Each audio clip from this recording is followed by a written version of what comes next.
Hello people, it's the biggest virgin of the internet. Today I want to tell you how all the team stuff went after more than 1 month of practicing and playing together. Make sure to watch entire video or you will miss important parts, because I'm gonna be telling things in chronological order. Also, I would really appreciate a like, because in this video you will hear a lot of things that are very hard for me to say, but for people who want to experience playing in a team, this video will be useful. Thanks a lot and let's begin.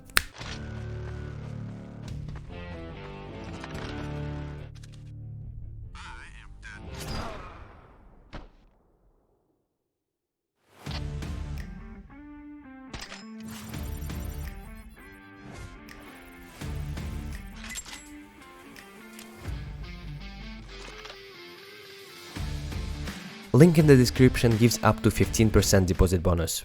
As I said in the beginning, I'm gonna be telling things in chronological order. At the end of the December, I decided for the last time of my life to make a team. People who watch my videos might already know this, but I have played in a lot of teams, faced pre-mates, just online mixed teams, etc. So I had high expectations for this team because I wanted to take all the experience from the past, from the previous teams, and work on this team as much as I could. I always had one big problem that makes me a trash player. Most of you already know it, I can't handle my rage and aggressive emotions. But this video is not about that. I already made a video explaining how I worked on that. It's called The Worst Part when it comes to playing in an esports team or something like that. You can watch that, the link is gonna be in the description. So what I decided to do is to learn from all the shitty experience from the past. For example, in previous teams, I only wanted to have very good individual players in my team. So I never paid any attention on the behavior. If you have a good amount of elo, good stats and KD, you're 100% in. And I always ended up in the situations when people started baiting each other even though they play in the same team. You know why? Because, for example, you're a player who is used to get average of 25 to 30 kills per game, but you play in a team where 4 remaining players are also like you, and in the end of the game you end up, for example, with 12 kills, which makes you mad even though you're winning the game. So people in previous teams were baiting a lot just to have good statistics. And in this team I decided that I will not pay attention to skill of players that much. I cared about their personalities, on their will to work on their game. This was one of the main reasons why I took Victor for my team. He's a great teammate, always taking criticism, never tilts, and always positive. Shout out Victor for being a great teammate, he really deserves the credit. When me and Victor found 3 more players, our main problem for the rest of the month was only one thing.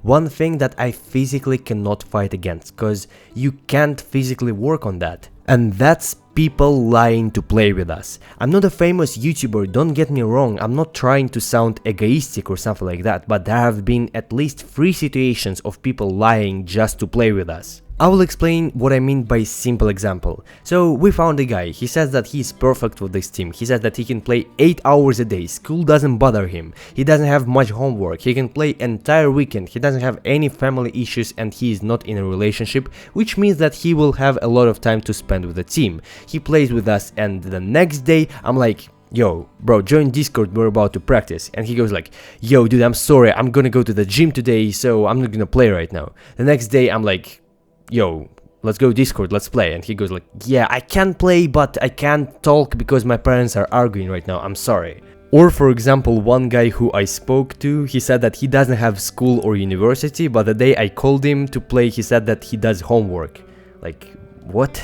And also there were people telling me like, yo HaiX, introduce players in your team, bro. I want to be on YouTube, bro. I want everyone to know that I play in your team. And I was like, dude, we have been playing together for like 5 days only. Calm down. Maybe at least after some tournaments when we will have constant roster, then yeah, sure, okay. But right now we don't even freaking have a name and we change players almost every 3 days. So it was basically very hard because it's almost impossible to tell if people are telling the truth. Though exactly 2 weeks ago, me and Victor and one friend of mine ended up being in a situation where it's only 3 of us, we haven't made any progress, we don't have players and we haven't even played a single tournament, not even a Faceit Points Cup. Many people were asking me why the hell do I play Faceit pugs with the team. I was receiving so much hate for that.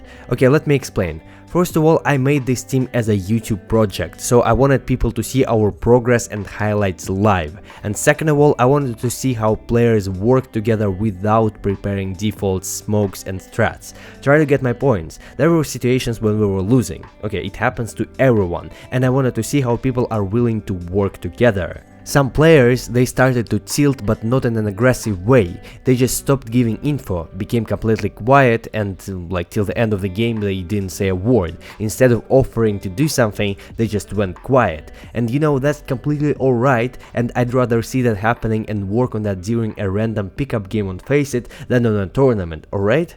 I really hope you understand it now. I am really tired of all that team stuff, people lying and shit. I had a lot of negative stuff when people lied and I had to change and kick players in the team, and the last part for me was the death of Kobe Bryant. I really need to say a couple of words, but that is not some typical stuff that you can hear from other YouTubers or any social media. When I heard this terrible news about the helicopter crash, my dad called me, cause he lives in LA, and he was like, Kobe died. Kobe was his favorite player, and I never liked him as a player. He was arrogant ball hog in my opinion. But the most important thing that I absolutely loved about him was his dedication and incredible amount of work that he did to become the best player he could. This is what I learned from him. His hard-working lifestyle motivates me every single day. You need to put hours and hours every single day, grind every day, don't waste your time and follow your dreams. That's why when my idol of hard work died, I cried for like 2 hours in a row. And that might have been the last piece for me to decide that I'm not gonna be trying to do any team shit anymore. At least I don't wanna build a team myself. Maybe joining a team in the future would be good, but right now all I wanna do is focus on solo career, road to FPLC and then maybe FPL, grinding ELO and practicing every single day. Thanks a lot for watching. Mamba out.